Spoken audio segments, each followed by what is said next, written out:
बिस्मिल्लाहिर्रहमानिर्रहीम। अस्सलाम वालेकुम स्टूडेंट, कैसे हैं आप लोग। आज की इस वीडियो में हम करने वाले हैं गुड बाय मिस्टर चिप्स यानी खुदा हाफिज चिप्स मिस्टर चिप्स का कंप्लीट उर्दू में समरी यानी कि खुलासा। और इस वीडियो में आपको इस पूरे नावल की जो उर्दू समरी है वो आपको हम पढ़ाएंगे। तो चलिए वीडियो स्टार्ट करते हैं। लेकिन वीडियो स्टार्ट करने से पहले अगर अभी तक आपने मेरे चैनल को सब्सक्राइब नहीं किया तो सब्सक्राइब करें, लाइक करें और शेयर करें, क्योंकि आपकी लाइकिंग ही हमारी असल अर्निंग है। तो चलिए वीडियो स्टार्ट करते हैं। तो जनाब मिस्टर चिप्स जिसका सही नाम मिस्टर चिपिंग था, उसे प्यार से मिस्टर चिप्स कहते थे। 1848 में पैदा हुआ। 21 वर्ष की उम्र में उसने कैम्ब्रिज यूनिवर्सिटी से डिग्री हासिल की। पहले उसने मेलबरी स्कूल में पढ़ाना शुरू किया, लेकिन कुछ देर के बाद इस स्कूल को छोड़कर वो ब्रूकफील्ड आ गया। ब्रूकफील्ड में आमतौर पर जबानों को सिखाया जाता था। ये एटन और हैरो जैसे आला स्कूलों के बराबर का नहीं था। 1849 में हेडमास्टर विदरबाई ने स्कूल के नज़्म नस्क को यानी कि डिसिप्लिन को खासा ठीक किया। हेड मास्टर रोस्टर ने भी इसके मेयार तालीम को बुलंद किया और साइंसी उलूम की तदरीस को रवाज दिया। इस स्कूल से फारिग तलबा ने कौमी ज़िंदगी के हर शोबे में खिदमात अंजाम दी।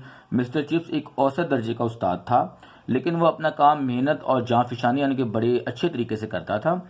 इसकी तबीयत में सादगी और मासूमियत थी। वह लातीनी और यूनानी ज़ुबानों का माहिर था। वो इन खुश्क मज़ामीन को नहायत दिलचस्प अंदाज में पढ़ाता था। तदरीस के दौरान वह तलबा को लतीफ़े चुटकुले सुनाकर अपने लेक्चर को नहायत दिलचस्प बना लेता था।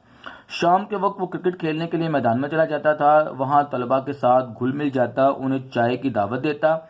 चंद ही सालों में वो अपने लतीफ़ों, खुशगवार जुमलों और आला अखलाक की वजह से स्कूल का हर दिल अजीज उस्ताद बन गया। मिस्टर चिप्स आम तौर पर औरतों से मिलने जुलने से घबराता था। वो 48 साल की उम्र तक कुंवारा रहा। 1896 की गर्मियों की तातीलात यानी कि समर वेकेशन में सैर की गर्ज से वो अपने साथी मिस्टर राउडन के हमरा ग्रेट गैबल, जो एक पहाड़ी इलाका है, वहां पर ये दोनों गए। मिस्टर राउडन चंद दिन गुजार कर वापस चला गया, जबकि मिस्टर चिप्स कुछ देर रुक गया। एक दिन वो पहाड़ के दामन में खड़ा उसे अपने मुखालिफ समूह से एक लड़की नजर आई। वो किसी सहेली को देखकर हाथ हिला रही थी। मिस्टर चिप्स समझा कि शायद वो किसी मुश्किल में मुब्तला है और वो उसे बुला रही है। उसने बड़ी तेजी से पहाड़ पर चढ़ना शुरू कर दिया, लेकिन वो गिर पड़ा और उसके टखने में मोच आ गई। उस लड़की ने मिस्टर चिप्स को गिरते हुए देख लिया था और भागकर उसके पास आई और उसे सहारा देकर उसकी रिहाइशगाह पर ले आई। इस नौजवान लड़की का नाम कैथराइन ब्रिजिस था। उसकी उम्र उस वक्त 25 साल थी। वह एक खूबसूरत लड़की थी। उसकी आंखें नीली और उसके रुखसार हुस्न और जवानी से चमकते थे। वो एक हमदर्द और मिलनसार लड़की थी। वो साइकिल पर सवार होकर रोजाना मिस्टर चिप्स की तीमारदारी के लिए आती। वो एक जदीद तर्ज की खातून थी। बर्नार्ड शॉ और ऑब्स्टन उसके हर दिल अजीज मुसन्निफ थे। मिस्टर चिप्स नजरियाती तौर पर उससे बहुत मुख्तलिफ था, लेकिन वो उसकी शराफत और बहादुरी से बहुत मुतासिर था। कैथराइन भी मिस्टर चिप्स की सादगी और खुलूस से बहुत मुतासिर हुई। जल्द ही उन्होंने शादी का फैसला कर लिया। चिप्स जब लंदन से वापस आया तो उसने कैथराइन से शादी कर ली। मिस्टर चिप्स की शादीशुदा जिंदगी निहायत कामयाब रही। कैथराइन ने आते ही चिप्स का लिबास तब्दील कर लिया। वो उसकी आदत में इनकलाब बर्पा किया। स्कूल में तलबा के साथ नरमी बरतने की तलकीन की। कैथराइन के ज़ेर असर मिस्टर चिप्स की जिंदगी में इनकलाब आ गया, यानी कि उसकी पूरी जिंदगी काफ़ी तब्दील होकर रह गई। उसकी सलाहियतें पहले से ज़्यादा निखर गई। यानी कि पहले भी मिस्टर चिप्स एक इंटेलिजेंट और एक एक्टिव पर्सन था, लेकिन कैथरीन के आने के बाद उसकी जो क्वालिटीज़ थी वो ज़्यादा ग्रूम हो गई। उसकी तंज़ो मिजाज की हिस्स में पुख्तगी आ गई। कैथरीन ने ज़िंदगी के हर मोड़ पर चिप्स की मदद के लिए उसे मुश्किल वक्त में मुफीद मशवरे दिए। उसे एक जामे और तंग नज़र इंसान, एक वसी नज़र इंसान बना दिया। उसके ख्यालात में जिला बख्शी। कैथरीन इंसानी आज़ादी की कायल थी। वो अमीर और गरीब के इम्तियाज़ को ख़त्म करना चाहती थी, यानी कि इस फर्क को वो मिटा देना चाहती थी। उसने मिस्टर चिप्स को कायल किया कि वो लंदन के मिशन स्कूल के बच्चों को ब्रूकफील्ड में एक फुटबॉल मैच खेलने की दावत दे। वो जल्दी ब्रूकफील्ड की हर दिल अजीज शख्सियत बन गई। शादी के सिर्फ 2 साल बाद ही कैथराइन का एक बच्चा पैदा हुआ, लेकिन वो बच्चा पैदा करते वक्त वो खुद भी इंतकाल कर गई। उसकी मौत चिप्स की जिंदगी पर गहरा असर पड़ा। उसकी जिंदगी बेमजा होकर रह गई। वो कैथराइन की यादों को अपने जहन से निकाल ना सका। अब वो 50 साल का हो गया था, पहले की निस्बत ज्यादा संजीदा हो गया था। अब वो बूढ़ा दिखाई देने लगा था। यानी कि 1848 में वो जब पैदा हुआ था, तो 1896 में उसने कैथरीन से शादी की थी, और अब वो 50 साल का हो गया था। यानी कि 48 साल की उम्र तक वो कैथरीन से उसने वो शादीशुदा नहीं था, लेकिन उसके बाद उसने शादी कर ली थी। मेल्ट्रम की मौत के बाद रॉस्टन स्कूल का नया हेडमास्टर बना। वो एक नौजवान और पढ़ा लिखा और आलिम आदमी था। उसने अपने तालीमी कैरियर में कई एक इम्तियाज हासिल किए थे। वो साइंसी उलूम व फ़नून का माहिर था। स्कूल के असातिज़ा तलबा उसकी शख्सियत से मरूर थे। वो उसकी बेइंतहा इज्जत करते थे। वो ब्रूकफील्ड स्कूल में इनकलाबी तब्दीलियां लाना चाहता था। वो ब्रूकफील्ड का मेयार तालीम बुलंद करना चाहता था।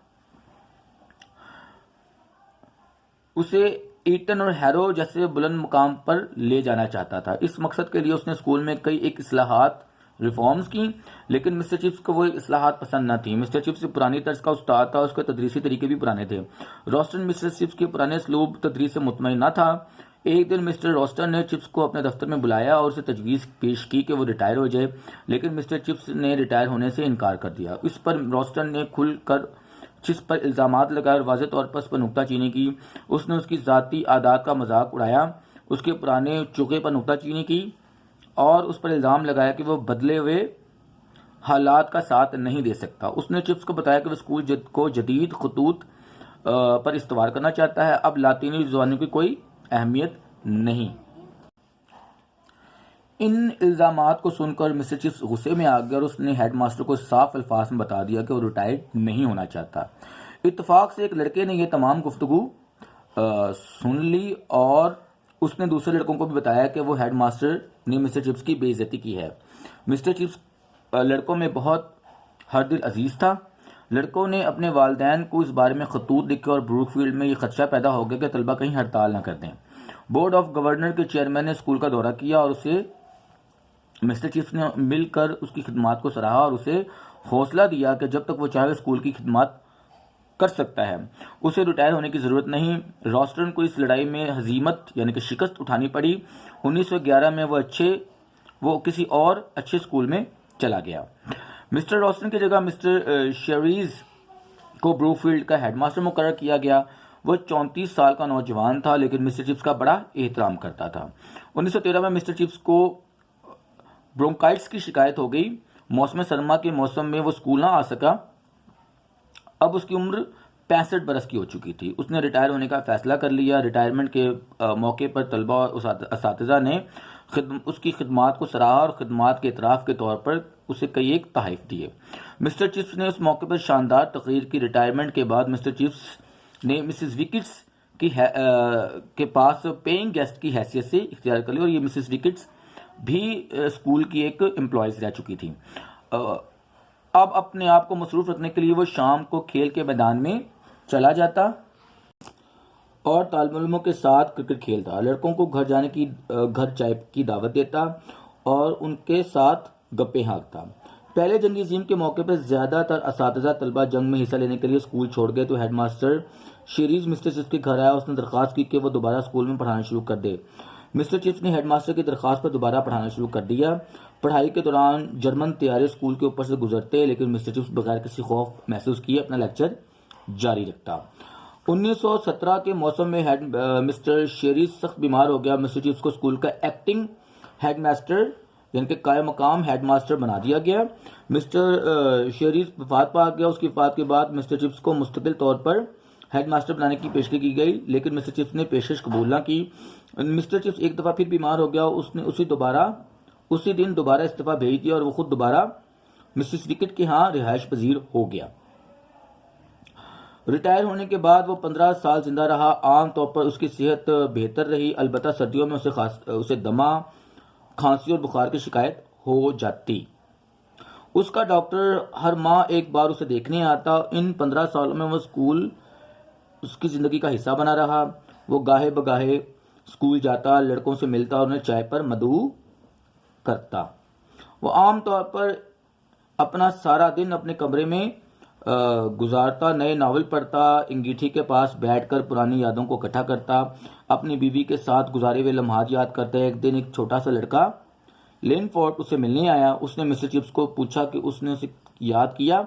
मिस्टर चिप्स ने नए मेहमान का इस्तकबाल किया, उसे ज़िंदगी के रमूज समझाए और उसे बताया कि वह जल्दी स्कूल से आशना हो जाएगा। मिस्टर चिप्स ने उसे चाय पिलाई। लड़के ने रुखसत होते हुए मिस्टर चिप्स को गुड बाय मिस्टर चिप्स कहा। ये अल्फाज सुनकर मिस्टर चिप्स आपदीदा हो गया, क्योंकि शादी से एक दिन पहले कैथराइन ने रुखसत होते हुए उसे यही अल्फाज कहे थे। उस लड़के के रुखसत होने के बाद मिस्टर चिप्स ने अजीब सी थकन महसूस की। वो कुर्सी में बैठ गया, लेकिन वह जल्दी बेहोश हो गया। जब उसे होश आई तो उसने अपने आप इर्द गिर्द मिसेस विकेट, डॉक्टर मैरीवेल और अपने नए हेडमास्टर को झुके हुए देखा। वो अफसोस का इजहार कर रहे थे कि मिस्टर चिप्स बहुत बदकिस्मत इंसान है कि वो बगैर बच्चों के दुनिया से रुखसत हो गया। मिस्टर चिप्स ने अपनी आंखें खोली और कहा वो तमाम तलबा जिन्हें उसने पढ़ाया है उसके बच्चे हैं। उसके बाद उसने अपनी आंखें मुस्तकिल बंद कर लीं। ये नवंबर 1933 का वाक़या था। तो स्टूडेंट, ये था हमारे मिस्टर चिप्स का उर्दू में खुलासा। और इसमें जो जो वर्ड्स अंडरलाइन या हाईलाइट किए गए हैं उनको आपने अच्छी तरीके से याद रखना है, क्योंकि ये आपके ऑब्जेक्टिव के लिए बहुत ज़रूरी है। तो इंशाल्लाह मिलते हैं किसी अगली वीडियो में। आप तब तक के लिए खुदा हाफिज़।